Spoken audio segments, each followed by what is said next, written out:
I thought filming a rap documentary would be the adventure of a lifetime. Instead, I woke up at 3 a.m. to a text message that made my blood run cold. What you're filming has a price. My Airbnb had been entered while I was gone. My cameras were tampered with. And the people I'd been filming? They weren't just musicians. They were something far more dangerous.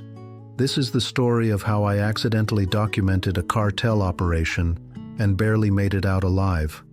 Before we dive in, if you're into true stories that start with a camera and end with survival, hit subscribe. These are the kinds of stories most filmmakers never get to tell. This story is based on real events. Some names, details, and locations have been changed for safety.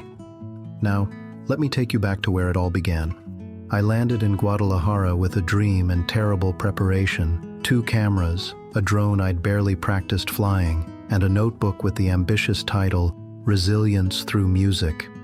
The pitch was simple, maybe too simple. I wanted to film street rap, show how young artists build something beautiful out of nothing. No politics, no gangs, just raw talent and rhythm. I was so naive it hurts to remember. On day 2, everything changed when I met Rayo. Skinny as a microphone stand, eyes burning with creative insomnia, wearing a gold sun medallion over a plain white tee. He shook my hand like we were already on stage together. "You're the American?" he asked with a knowing smile. "I am, Alex." He grinned at his own thoughts and said, "Then let me show you the light." At the time, I thought it was just rapper bravado. I had no idea how literal and how dark that statement would become. Rayo led me through a maze of streets painted with flames and faces. He performed under a mural of a glowing sun crowned with thorns. The imagery should have been my first warning. His friends filmed on phones. A kid beatboxed into an empty soda can. It felt authentic, raw, exactly what I'd traveled for. That night, we climbed to a rooftop where Guadalajara looked like a bowl of stars tipped over the horizon. Rayo freestyled a verse about luz y hambre, light and hunger. He rapped about his mother, about rent, about how dreams cost double when you're broke. It was beautiful, it was human, it was exactly why I'd come. But here's the thing about documentary work. You're so focused on what's in the frame, you forget to watch what's watching you. I didn't notice the men in the shadows until my microphone picked up a low chuckle behind me. When I turned, they turned away, but not before I saw it. One of them wore the same gold sun medallion as Rayo. The kid with the soda can mic whispered 2 words that would haunt me. Los hijos del sol, the sons of the sun. "Who are they?" I asked, trying to sound casual. The kid looked at Rayo, then back at me. His answer was perfectly vague. "People who like music." What would you have done at that moment? Would you have kept filming? Packed up and left? Left a comment below? Because what I did next almost cost me everything. The next afternoon, Rayo invited me to a recording studio that used to be a bakery.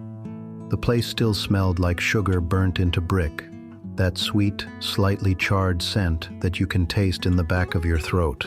A producer named Esteban worked the boards with the patience of a priest lighting candles. On the wall hung a poster, Luz sobre sombras, light over shadows. In the corner sat stacks of merchandise, shirts with solar rays, orange caps with a stitched symbol I was starting to see everywhere. "Streetwear pays the rent," Esteban explained. "Art feeds the soul." It seemed wholesome enough, a music collective with a clothing line. Classic independent hustle, right? While Rayo recorded, I shot B-roll, hands tapping MPC pads, steam rising from a kettle, a stray dog sleeping peacefully under a drum kit. I shot wide angles, then close-ups, building my visual story. That night, when I reviewed the footage, I saw something I hadn't consciously framed. In the studio window's reflection, 2 men standing outside by a black sedan, faces relaxed, bodies perfectly still, the kind of stillness that comes from professional surveillance, from people who can hold a position for 8 hours and call it a shift. My stomach dropped. I tried to sleep. At 3:17 a.m., My phone vibrated on the nightstand. Unknown number. The message was short and terrifying. What you're filming has a price. I told myself it was a wrong number. Coincidence. My paranoid American brain making connections that weren't there. Morning would wash it away. Morning made everything worse. We met at an open-air market in Santa Terre where the strawberries looked too perfect and people ate birria like medicine. Rayo pulled me aside next to a stall selling knockoff sunglasses. "You're good, Alex," he said, his voice different now, protective, worried. "You see things. That's why people like you." He paused, choosing his next words carefully. "Just don't see the wrong things." "What are the wrong things?" I asked. He sighed like a man carrying weight he didn't choose. "Things that don't belong to you." That's when I should have left. That's when any rational person would have gotten on the next flight home.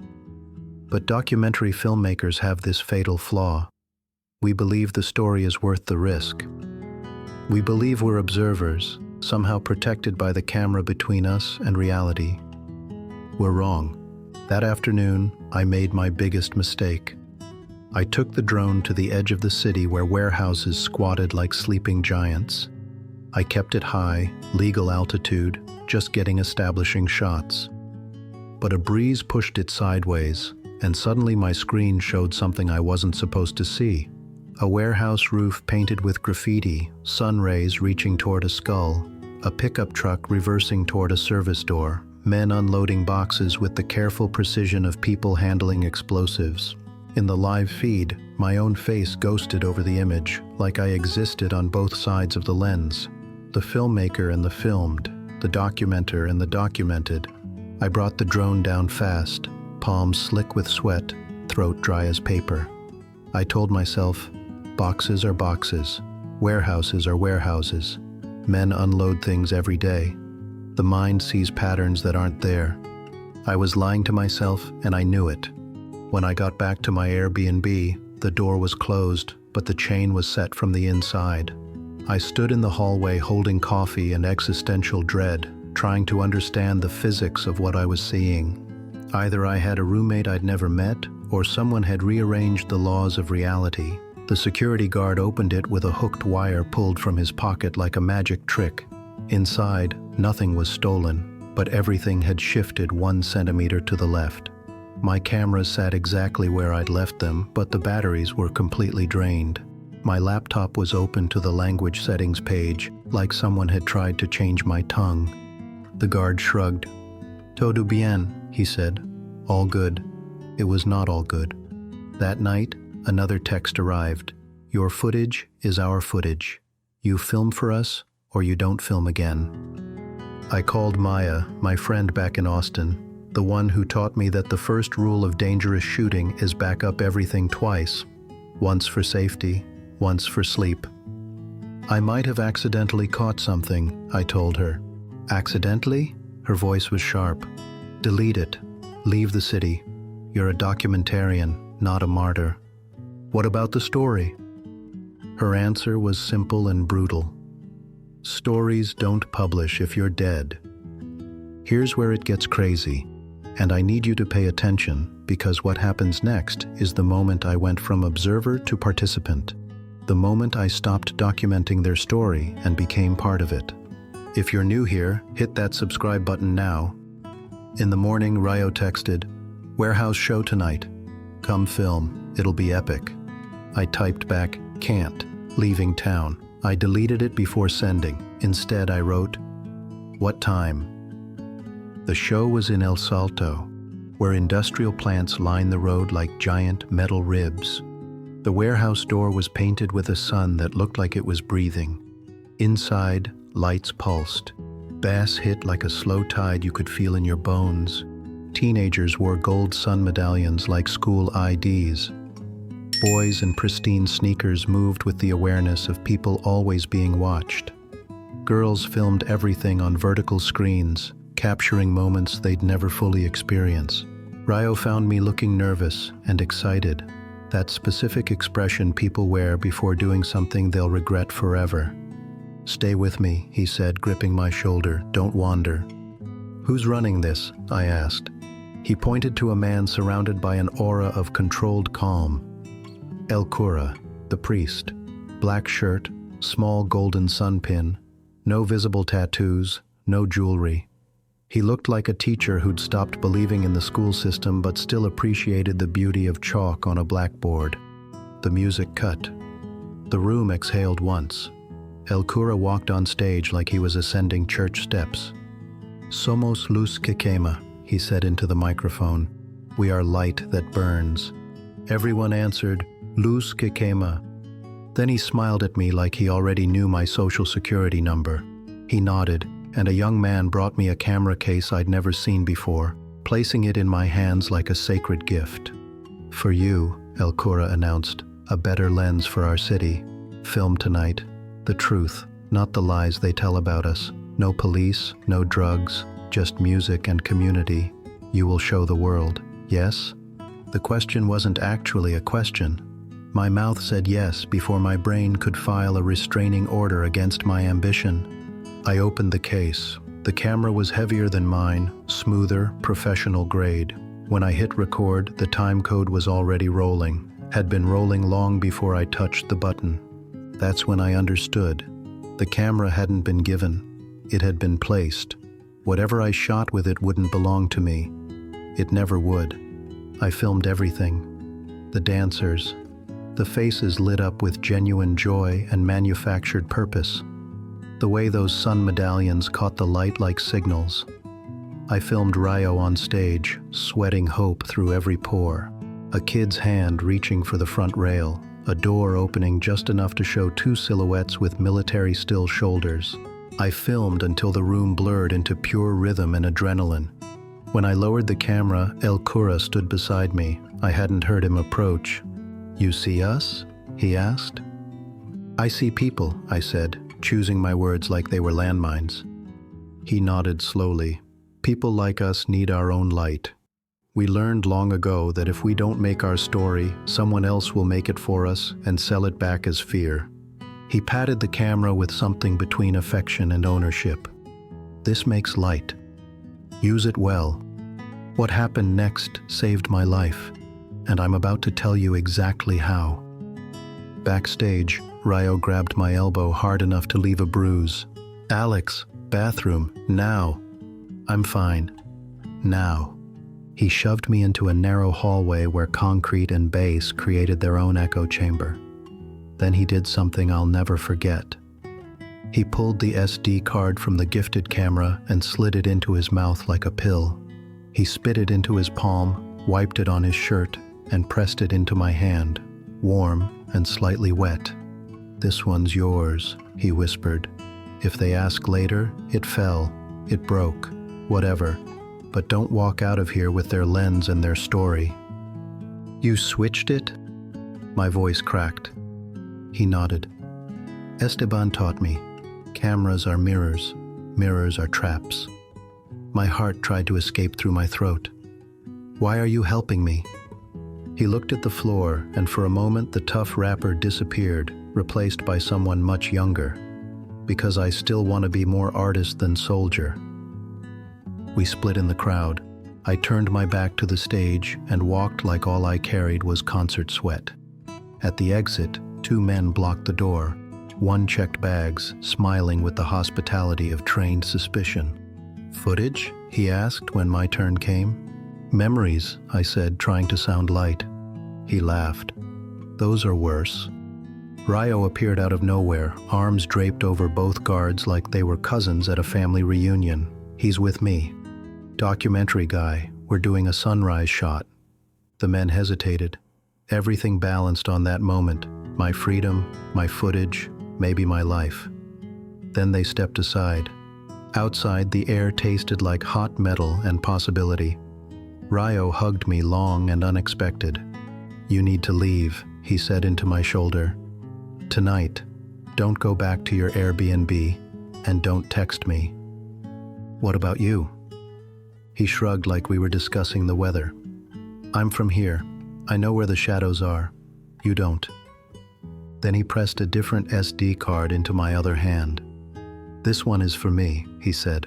"Give it to the world if I disappear." I walked until my legs stopped shaking. On a corner under a flickering streetlight, a taxi idled like fate in car form. I opened the back door and asked the most honest question I'd asked all week. "How far can you take me?" "Puerto Vallarta," he said without pause. "But it's expensive." "How expensive?" "Enough to make you think about going back." I paid whatever it took to keep moving forward. Now here's where the story takes another turn, because escaping was only half the battle. What came next would haunt me for months. We drove all night past toll booths and empty billboards, past trucks that never sleep. The driver told me jokes I barely understood, and I laughed too hard at every punchline, high on survival and relief. Every time we passed a checkpoint, I stared at my hands and imagined the SD cards glowing under my skin like radioactive contraband. At dawn, the Pacific exhaled. The taxi stopped at the airport.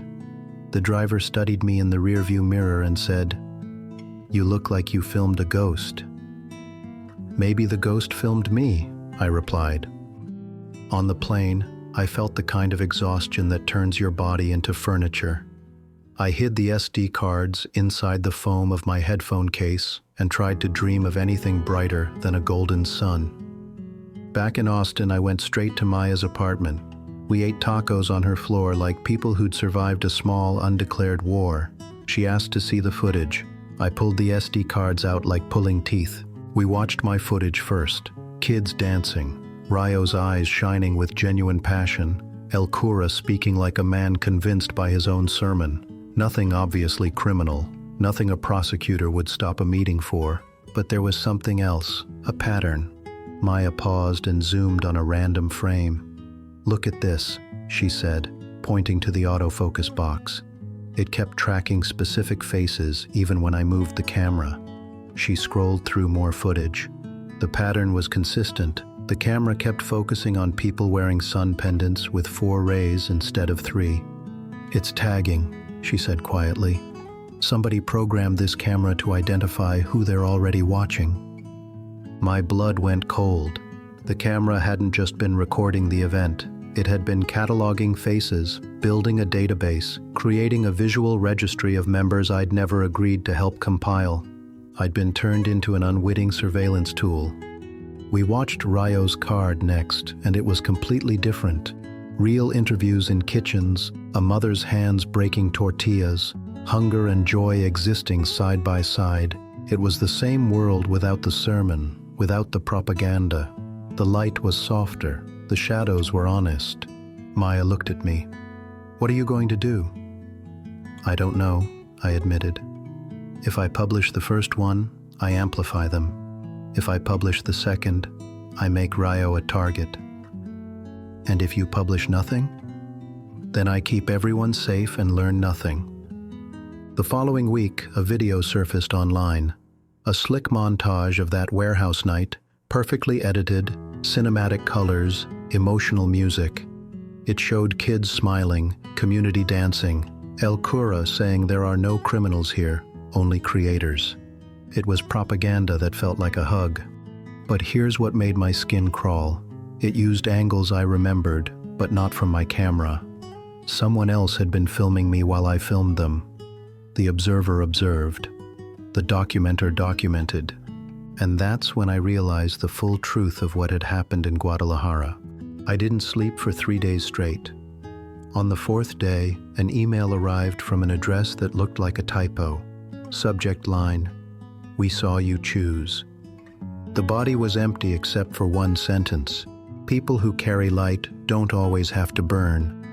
I stared at the screen long enough to see my own reflection become a stranger. I wrote back nothing. You never write back to ghosts. But I did make a choice. I cut a film, not the one I expected, not the one they wanted. I narrated what happened without faces, without names, with maps that blurred at the edges. I talked about how images can be weapons, how cameras can be altars, how stories can be drafted by people you don't see.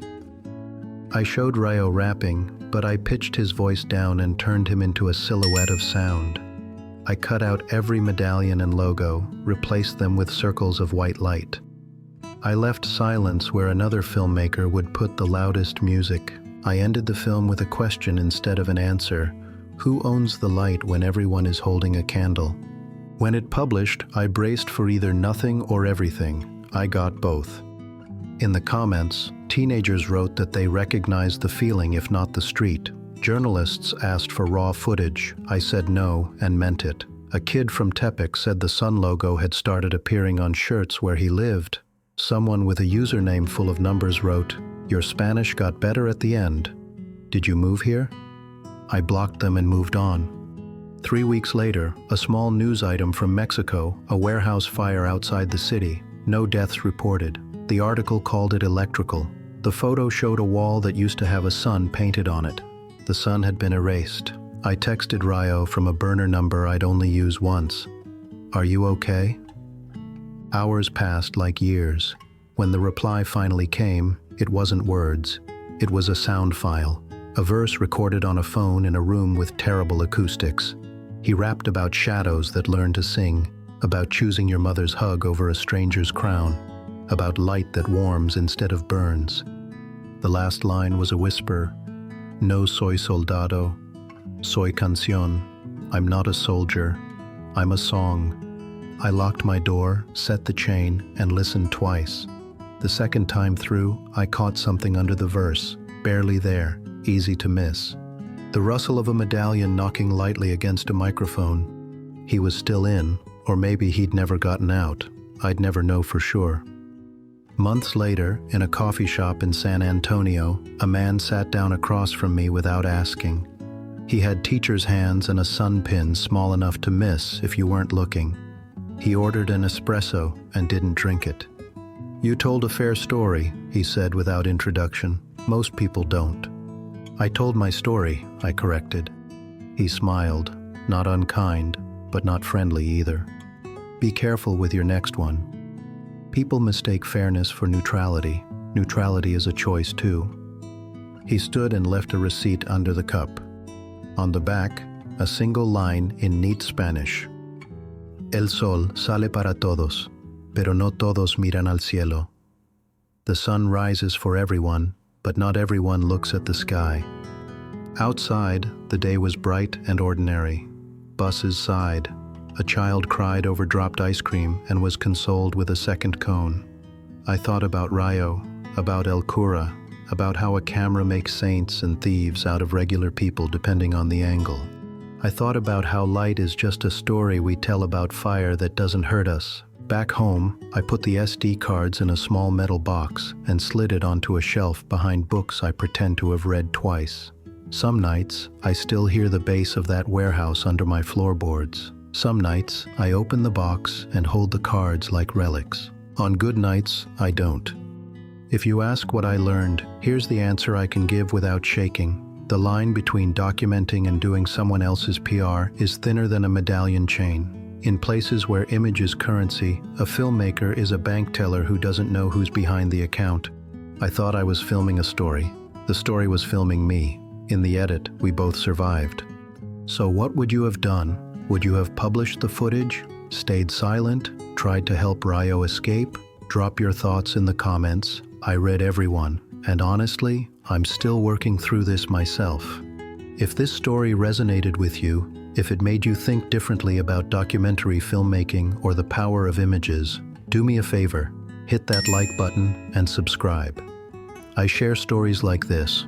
True stories about journalism, travel, and those moments when you realize you're in way deeper than you planned.